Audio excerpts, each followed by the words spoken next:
WUSA 9 Weather Watch is sponsored by Morgan & Morgan.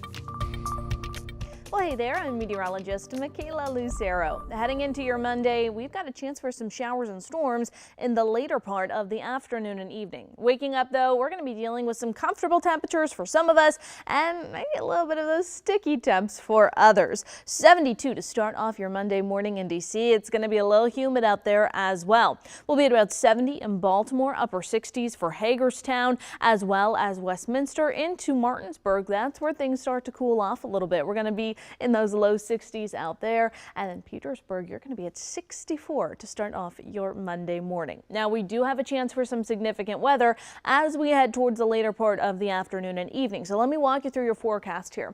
We're going to start off with temps in the 70s for the D.C. region. By the middle part of the afternoon, high temperatures make it into the upper 80s to low 90s. All of that heat means we're going to have a lot of energy in the atmosphere to work with to see some significant storms later on in the day. Right now, critical timing is anywhere from about 2 o'clock to 9 p.m. But I think the D.C. region will start to see storms closer to about 5 o'clock during commute times home. So keep that in mind for your Monday morning commute home, or if you walk from the metro to get home later on in the day, you're going to run into some of that wet weather and potentially some of that significant weather. Now, right now, we are in a slight risk from the Storm Prediction Center. So that's a level 2 out of 5. This is a lower risk than what we saw last week when we had some of that severe weather coming through. But still, make sure you're taking the proper precautions right now to keep yourself safe. As far as threats go that we're going to be monitoring, well, damaging winds is going to be at the top of the charts. Right now, we're watching for winds within some of those storms to be anywhere from 60 to 70 miles per hour, and potentially some gusts even greater than that. So damaging winds, something we're watching for. Hail, putting that at a moderate risk right now. And then the tornado threat and flooding threat, both low but not zero. So make sure you've got a way to get weather information. Let me walk you through our model data here, starting at midnight on Monday. So we're going to go through the entire day. We're going to see a little bit of cloud cover out there. Some of that breaks up as we wake up on Monday morning, which is going to help those temperatures heat up pretty quickly. As we move into the afternoon, this is right around noontime here, you're seeing us mostly clear. However, by 3 o'clock, starting to get some development for our far western counties.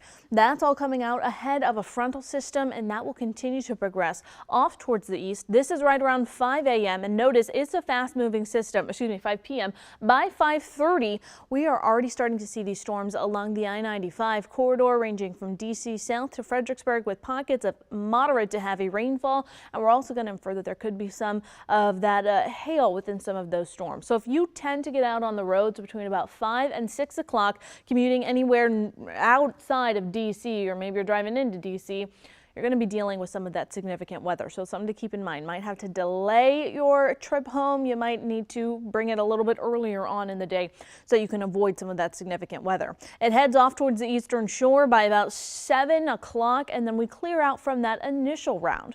A second round of wet weather could develop later on in the day. This is something we'll have to monitor. Just depends on how much energy is left in the atmosphere. This is right around 10 p.m.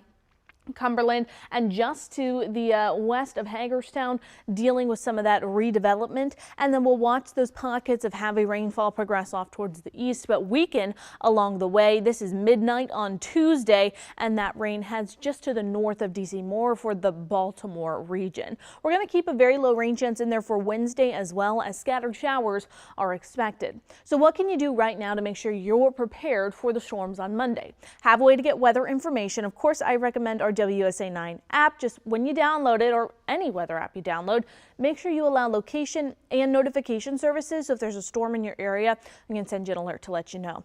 Also, know where you're going to go. If we do have potentially tornadic activity, make sure you and your kiddos know the safest place to be, which is always your basement. If you don't have a basement, you want to move to a windowless interior room. If you live in a high-rise apartment, get to an interior area. Usually that's a staircase that doesn't hug any of the outside walls of your building. All right, here's that 3-day forecast. So like we talked about, a very low rain chance in there for your Tuesday.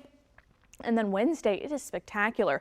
Low to mid 80s, low humidity, and lots of sunshine. Your 10-day temperature trend here. Wednesday's our coolest day. We're going to get right back into those 90s as we head into the weekend. I'm talking 92 by Sunday. It's heating up quick. All right, here's that 7-day forecast for you. We're going to monitor Monday for a weather watch alert day. Make sure you're continuously checking back in with us as we continue to assess that. Temperatures drop into the low to mid 80s on Wednesday. We've got some really nice weather this week, so let's just get through Monday, and then we've got a lot of sunshine on the way.